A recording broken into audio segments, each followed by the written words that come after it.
Bom dia, segundo ano, tudo bem com vocês? Chuvinha caindo, animação para aula de história, logo de manhã, 7 horas. Mas vamos lá, né? Agora, período regencial. Ah, professor, fala um pouquinho sobre esse período regencial. O que é isso, né? Então, assim que Dom Pedro I abdica do trono, o filho dele é muito pequeno, né? 5 anos de idade. Não pode assumir o trono segundo a Constituição, tá? Então, o que acontece? É, esse poder que antes era do Dom Pedro I acaba passando para os regentes, tá? Ah, professor, quem que são os regentes? Calma aí, que tem um soró que não está conseguindo entrar. Só um minuto. Cadê? Vocês estão vendo tudo o WhatsApp, né? Ué? Vou ligar de novo pro Bruno, soró.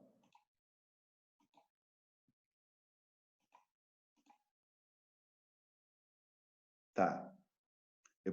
Então, gente, esse período regencial vai ser justamente comandado pela elite local, né? A elite brasileira que andava ao lado também de Dom Pedro I. Então, na verdade, não mudou muito quem tinha o poder, né? Quem já tinha antes da independência continua tendo depois da independência, certo? Então, vamos iniciar lindamente. Bom dia, Leandro. Você começa para mim, Leandro, para dar aquela acordada linda. Período regencial. Peraí, peraí, é pra eu ler? E sim, senhor. Calma aí, Lindamente. professor. Ah, tá, peraí então, vamos lá. Tá bom? Período regencial. Quando Dom Pedro I abdicou em abril de 1831, o príncipe herdeiro tinha apenas 5 anos. Como ele ainda não tinha idade suficiente para governar, uma junta de governo assumiu o poder transitoriamente, dando início ao período regencial. Isso, muito bem. Os grupos Então, políticos.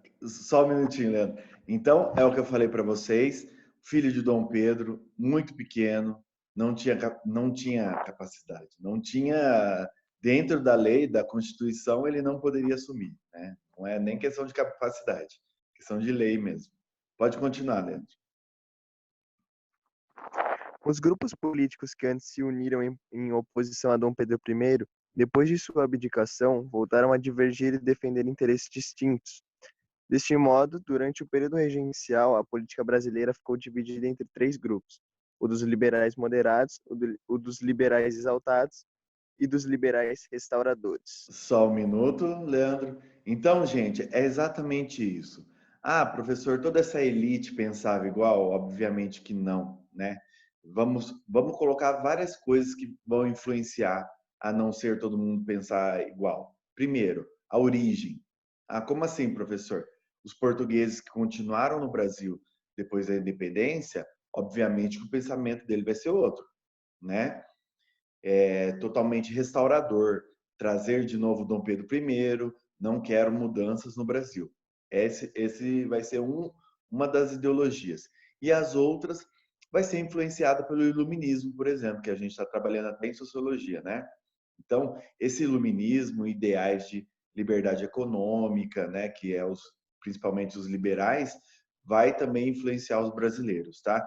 De uma forma mais radical, a la Revolução Francesa, né, que é república, e os moderados, que falam, se manter meus privilégios e dar mais autonomia para as províncias, para os estados, entre aspas, para mim tá beleza. Nem precisa ser república, dando mais autonomia para o que eu quero, tá beleza. Então, é esse cenário que está o Brasil desse momento. Três grupos diferentes, apesar dos dois serem liberais, eles não concordam em tudo. Quando falam em organização política, os exaltados pedem mais república. Os moderados falam, o que tiver privilégio para mim, estou dentro, né? Vamos lá, bora lá. Então, leia o primeiro para mim aqui, Leandro. Liberais moderados. Eram proprietários rurais, muitos deles no Centro-Sul, militares, padres e profissionais liberais. Viam na figura do imperador um meio de preservar seus privilégios, mas defendiam o aumento de poderes e das atribuições do legislativo. Estavam interessados na manutenção da ordem por meio de um governo centralizado, opondo-se às reformas sociais e econômicas. Neste grupo destacaram-se o padre Diogo Antônio Feijó, o jurista Bernardo Pereira de Vasconcelos e o jornalista Evaristo da Veiga. Muito bem. Então, gente, ó, proprietários rurais, militares, padres e profissionais liberais. Então, essa galera, eles tinham um pensamento mais moderado, não queria nem tanto radical e nem tanto conservador também.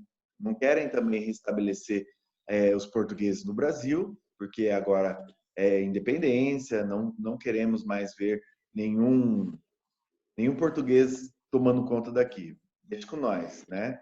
Então, mas eles queriam um governo centralizado. Se alguém ainda não entendeu o que é centralizado, me perguntem. Alguém? Ou tá beleza? Ô Zé, Oi, Bruno? isso aí foi meio que uma divisão igual da Revolução, né, Francesa. Tipo, liberdade igual da fraternidade. Muito bem. Só que a regência não foi um período revolucionário. Só isso que Não, diferencia. tipo, não, pera. É sim, tipo, foi sim ou não? Não, a regência não foi revolucionária no Brasil. Ah, tá. Mas a questão dos grupos, você está correto. A divisão Ah, política teve. entendi.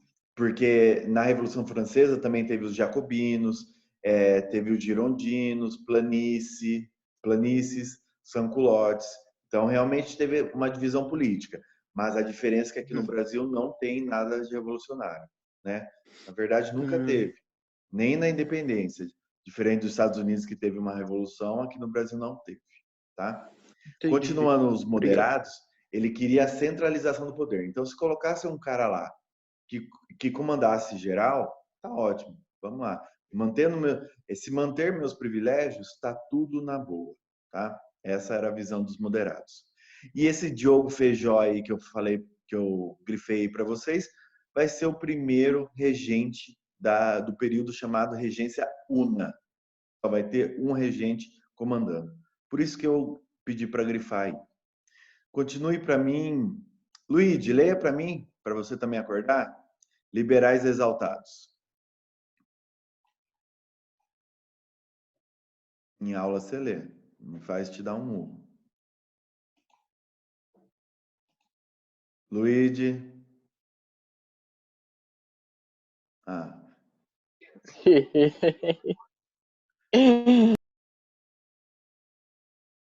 Eu vou deletar, gente, quem não me responde. Não adianta só estar aqui. Luigi. É sério, não é só deixar ligar a coisa e pensar que tá tudo beleza. É que, tipo, se eu for tentar ligar pra ele pelo WhatsApp, agora vai cair aqui no Zoom. Entendi. Ah, ele tirou o mudo. Fala, Luigi. Meu Deus do céu. Oi. Que foi? Leia. Liberais Qual? exaltados. Eram basicamente pequenos proprietários rurais, profissionais liberais, padres e funcionários públicos.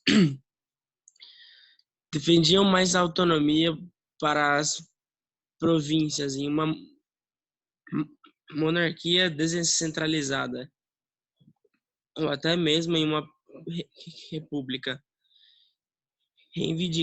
Reivindicavam a ampliação do direito ao voto, o federalismo e o fim do poder moderador do Conselho de Estado e do Senado vitalício. Entre os liberais exaltados e mais destaque estava Antônio Borges da Fonseca. Então, gente, ó, faz até Tem como sentido. dar zoom. Agora que eu vi. Então, gente, ó, os liberais exaltados é basicamente a classe média. Então, por que eles são mais exaltados? Porque eles querem mais, vamos dizer, direitos, né? Mas o que eu quero que vocês entendam dessa parte? Ó, pequenos proprietários rurais, profissionais liberais, padres e funcionários públicos, certo? Ele queria ao contrário do que querem os moderados, os de cima aí, que é o quê? Descentralização. Não querem um poder em uma pessoa só, querem autonomia nas províncias, né? É o que eu tinha comentado com vocês antes. Ao invés de ser uma pessoa só comandando, eles querem que as províncias tenham autonomia, justamente para eles poderem participar mais da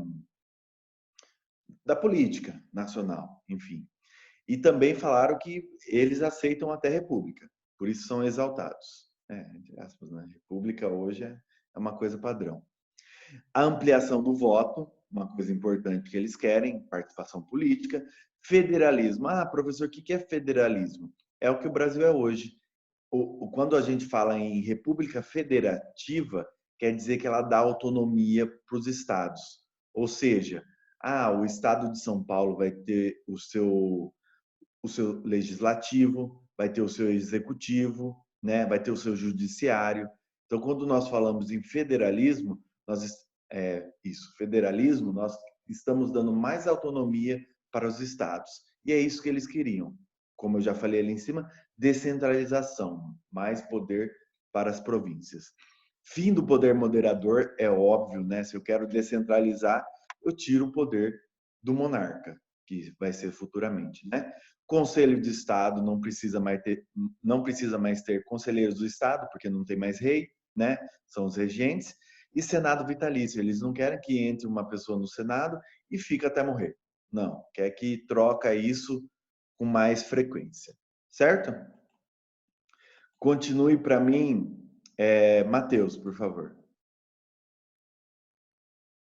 Restauradores. Qual, Matheus? Só para... Não, o MM Acho que o não MM tá nem hoje. tá, né? Não. Ah, tá, beleza. Restauradores. Era principalmente funcionários públicos de altos cargos, alguns oficiais do exército e grandes comerciantes portugueses. Eles formavam um grupo mais conservador, que pretendia reconduzir Dom Pedro I ao trono. Tinham entre seus principais representantes José Bonifácio de Andrade e Silva, com a morte Com a morte de Dom Pedro I, em 1834, a corrente perdeu força e seus integrantes incorporaram-se a outros grupos políticos. Os restauradores é o mais fácil, gente. Restaurar o quê? A monarquia, né? A monarquia em que o rei que vai dominar e de preferência não, eles queriam exatamente o português. Então, gente, funcionários de altos cargos, tá? Oficiais do exército, comerciantes portugueses. Então, eram quem tinha muito privilégio quando Dom Pedro I estava aqui. Então, era um grupo mais conservador, queriam de novo Dom Pedro no trono, tá? Só que acontece, Dom Pedro morre em 1834. Aí acaba o sonho deles de ter algum poder no Brasil, certo? De boa essa parte, gente? Das ideologias? De boa. De Tá boa. bom. Muito bem. Tranquilo, tranquilo. Vai então regência trina para mim, Bruno, por favor. Sim. Regência Trina. Em abril de 1831, a fim de solucionar a questão da sucessão de Dom Pedro I, foi criada a Regência Trina Provisória. Eleita pela Assembleia Geral para governar o Brasil, essa regência governou até julho do mesmo ano, quando a Câmara, denominada pelos moderados, escolheu um novo governo. A Regência Trina permanente era integrada pelo brigadeiro Francisco de Lima e Silva, João Braulio Muniz e José da Costa de Carvalho. Gente, como o próprio nome fala. Da Costa Carvalho, perdão. Isso. Como o próprio nome fala, Regência Trina Provisória. Trina, 3. Provisória foi um momento de transição. Professor, por que foi um momento de transição? Porque o Congresso, vamos dizer assim, né? Como que a apostila coloca? A Câmara. A Câmara estava em recesso. Então, escolheram um provisório para quando voltasse a Assembleia, eles votassem em quem eles realmente querem que fique por um período determinado, certo? Então, quando perguntar alguma coisa para vocês sobre a regência trina provisória, foram escolhidos 3, né, que iriam ficar por um curto período, né, que aqui fala, ó, de abril até julho, que era quando a Câmara estava em recesso, não estava funcionando, tá? Depois que retornou à Câmara, eles escolheram os 3 permanentes, que era a regência trina permanente. Nossa, eu imagino eu dando essa matéria para o 6º ano, né? Brigadeiro Francisco de Lima e Silva. Eles vão imaginar um brigadeiro, né? Um sobrenome, sei lá, enfim. Viajei. Eu sei, o brigadeiro, ele tem o nome de brigadeiro, Ah, porque numa campanha política eles Ah lá. deram um brigadeiro e aí ficou brigadeiro. entendi. É um cargo militar, né? Não, sim, mas o nome do docinho é brigadeiro porque ele deu esse docinho numa campanha. Ah, entendi. Aí o nome do docinho é brigadeiro em homenagem ao brigadeiro. Entendi. Muito Cultura, bem, gente. muito bem. Cultura pura. Quem disse Continua que para mim Gabi não é então, cultura? Gabi. Ainda em 1831 foi criada a Guarda Nacional, composta de cidadãos ativos Horrorosa. entre Quem é Gabi? 21 e 60 anos, que dispunham de uma renda superior a 100 mil réis. A Guarda Nacional exerceu funções essencialmente policiais, coibindo crimes e reprimindo levantes e combatendo quilombos. Coitados dos quilombos. Pois é. Mas, gente, ó, Guarda Nacional, então, era uma forma de descentralizar. Tudo que nós vamos ver nesse primeiro momento da Trina é uma forma de descentralização, dar mais poder para as províncias. Então, eu crio uma Guarda Nacional para fazer o papel de polícia, né? Para fazer. Ah, professor, todos podem? Não, como fala aí. Nossa, imagina uma pessoa de 60 anos. Nossa, eu sou meio aleatório, né? Imagina uma pessoa de 60 anos trabalhando na Guarda Nacional. Acho que tem que dar os outros cargos, né, gente, na parte de secretários e tudo mais. Mas, enfim, professor, volta, Fica no foco. administrativo, não Nossa, José, como você é coisa no errado, quilombo. José. Que feio. Só porque ele tem 60 anos, ele não consegue Não, correr atrás dos bandidos.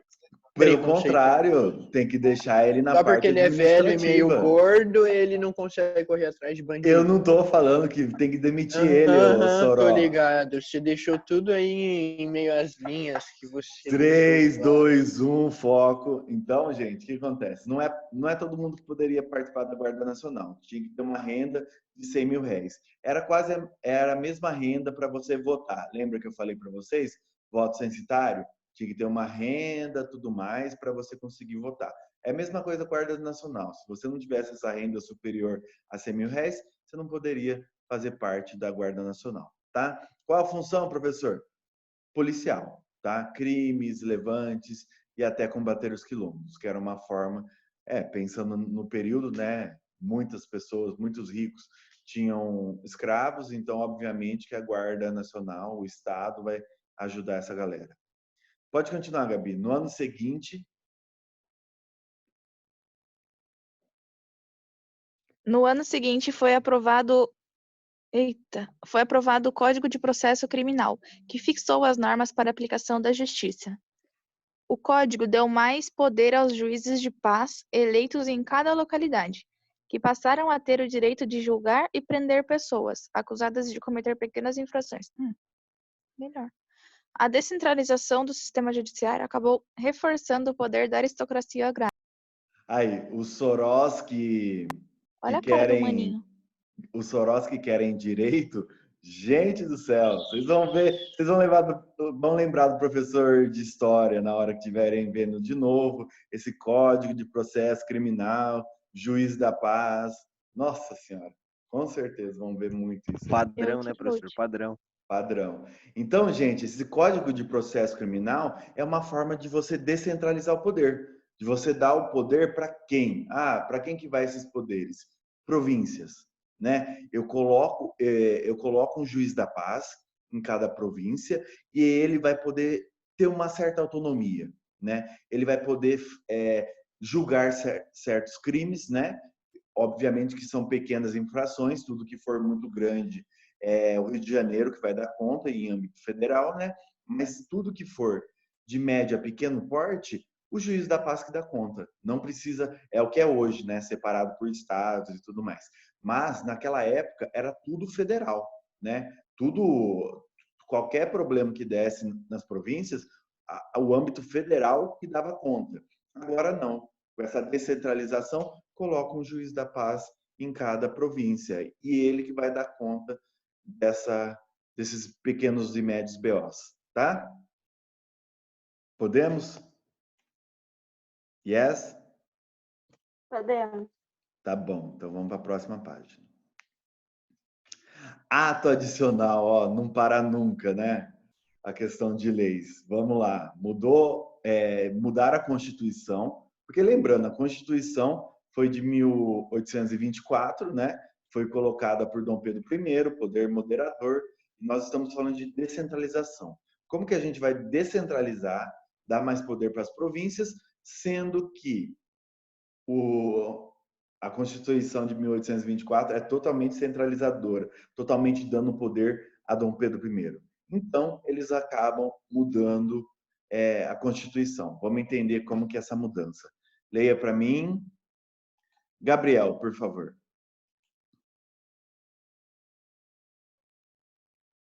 A partir desses pontinhos? Aqui, ó, ato adicional de 1834. Aprovado em agosto de 1834, o ato adicional modificou a Constituição de 1824, estabelecendo mudanças descentralizadoras. Isso, foi o que eu comentei já. Pode continuar. Os conselhos provinciais foram transformados em assembleias legislativas provinciais, que podiam criar leis e controlar os impostos e os gastos locais, bem como nomear funcionários. Antes, essa tarefa era atribuída à Assembleia Geral do Rio de Janeiro. Com a mudança, os políticos locais passaram a usufruir de um mecanismo eficiente para obter votos em troca de favores. Perfeito! Deixa eu só explicar essa partinha aí, ó. Antes, tinha conselho provincial, né? No período em que Dom Pedro I tinha o poder total, né? Quem colocava, professor, esses conselheiros? Obviamente que quem colocava era Dom Pedro I. Então, se eu quero descentralizar, eu tiro a província, né, e coloco assembleias legislativas, que é o que tem até hoje, tá? Muito importante. Aí cada província vai poder criar leis, controlar impostos, os gastos locais, nomear funcionários. Então não depende mais do federal. Eu dou uma certa autonomia. Não, vai lá, pode criar suas leis, pode mudar o que vocês acharem para a sua província, certo? Muito importante, gente. Isso é descentralização. Dou o poder para a província, certo? Outra coisa, isso ao lado ruim aí dessa mudança, acabou dando muito poder para os políticos locais e eles começaram a manipular os votos. Isso, o ano que vem, vai ser chamado de voto de cabresto. Que eu não sei se vocês lembram no 9º ano. Mas o que acontece? Inicia aqui nessa medida, obviamente que é muito bom, né? Você fazer assembleias em cada província e tudo mais. Só que como o ser humano estraga tudo, né? Então o que acontece? Deu poder para essas elites locais, né? Só que eles vão acabar manipulando os votos. Isso vai passando de geração em geração até chegar à figura dos coronéis. Chegou às figuras do coronéis, o voto é aberto, então ele controla quem ele quer que vote em determinada pessoa. Consequências, né? É bom, só que o ser humano consegue colocar isso dentro da sua ambição, né? Ambição por poder e tudo mais, controlar os votos e assim por diante. Pode continuar, Gabriel. O Conselho de Estado, órgão criado pela Constituição de 1824 e controlado pelo imperador, foi extinto. Não tem mais imperador, né? Eu acabo com esse conselho porque não faz mais sentido ter ele, né? Pode ir. A regência trina foi substituída pela regência una, com eleições previstas a cada 4 anos. Isso. Então começa a aparecer bastante como se tivesse um presidente entre aspas, né? Então essa regência, ai meu Deus, já começa a aparecer então, gente, como se fosse uma troca de presidente. Agora vai ser um só, regência una, o nome já fala, uma pessoa comandando, certo? E em 4 anos a gente muda esse regente. Lê esse finalzinho para mim, ô Gabriel. Diante dessas modificações, o grupo dos liberais moderados dividiu-se em progressistas, que apoiavam as medidas descentralizadoras propostas no documento de 1834, e regressistas, que combatiam a autonomia concedida às províncias e propunham a revogação do ato adicional. Muito bem. Então divide em dois polos agora, né? Dois polos políticos. Os progressistas, que então são a favor da descentralização, e os regressistas, que são a favor de uma centralização. Não querem muito poder para as províncias e, obviamente, que querem o fim do ato adicional, porque o ato adicional deu poder para as províncias. Último aqui. Para os liberais exaltados, a maior autonomia para as províncias representava uma vitória política. Entretanto, as assembleias legislativas eram órgãos ligados diretamente aos presidentes das províncias, que continuaram a ser nomeados pelo governo central. Então, apesar de todos os benefícios que a gente comentou, né, que influenciou principalmente nossas assembleias legislativas hoje, ainda tinha um controle central muito forte, né? Mas se a gente pensar na política da época, se a gente pensar que não conseguimos fazer tantas mudanças drásticas de uma hora para outra, então foi benéfico, né? Então é isso. Vamos acabar essa parte aqui, que falta 8 minutos. Eu acredito que dê para começar a próxima página também. Leia para mim quem que eu pedi. Foi, já foi. Quer ler, Clara? Eu não sei se a Clara está com... Professor. Oi? O que o senhor quer que eu leia aí, meu Deus? A regência una. Não, só se você quiser, Clara. Não, posso ler. Participação, né? Isso mesmo. Pode começar. Em 1835. Em 1835, o cenário político passava por transformações. Os escravadores se dissiparam após a morte de Dom Pedro I, ocorrida no ano anterior. Entre os liberais exaltados, falavam de insurreições nas províncias, por questões regionais.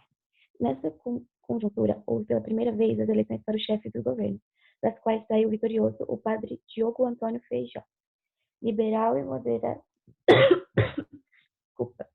moderado do ato adicional de 1834. Em seu governo, o regente Feijó enfrentou. Só um minutinho, só deixa eu explicar essa partinha de cima. Então, gente, assim que eu coloco... Quem que é o olá, meu Deus do céu?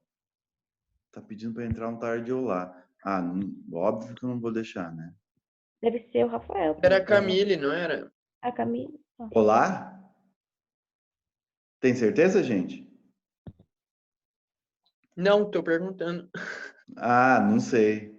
Não falou nada. Eu vou Deve ter esperar... alguém querendo assistir nossa live, olha que legal. Sim, estamos famosos. Adquirir seus... Não, deixa quieto, vai saber quem é. Então, gente, na regência una, então, coloca uma pessoa só, né? Porque os anteriores não conseguiram conter, né, as insurreições que estavam acontecendo. Então, pela primeira vez, eleição para um chefe de governo. Ganhou Diogo Antônio Feijó. Lembra que eu falei para vocês que eu grifei dos moderados na hora que estava falando dessas ideologias? Então, Feijó ganha, que é um moderado, tá? Ele é favorável ao ato adicional. Então, ele é favorável à descentralização do poder. Muito importante. Pode ler esses 3 pontinhos para mim, por favor, Clara? Forte oposição. Forte oposição dos regressistas, que reivindicaram mais concessões para o legislativo. Muito bem. Oposição majoritária da Câmara dos Deputados e duas maiores rebeliões regenciais, a cabanagem no Pará e a farroupilha no Rio Grande do Sul. Muito bem. Então, o que acontece, gente? Obviamente, se eu quero a descentralização, os regressistas vão ficar contra esse governo, certo? Então, Feijó, o regente Feijó, ele vai ter muita oposição dos regressistas, tá? E daí começa uma oposição também à Câmara dos Deputados. A Câmara do Deputado é federal, né? Eles têm um maior controle sobre a questão da federação. Então, o governo dele vai ser uma oposição a isso. Aí vai começar as rebeliões regenciais, que, meu Deus, eu tenho que terminar elas hoje. Eu não sei como, porque estamos na segunda página ainda, mas, enfim, segunda aula eu acho que vai render mais, porque vocês vão estar mais acordados e tudo mais.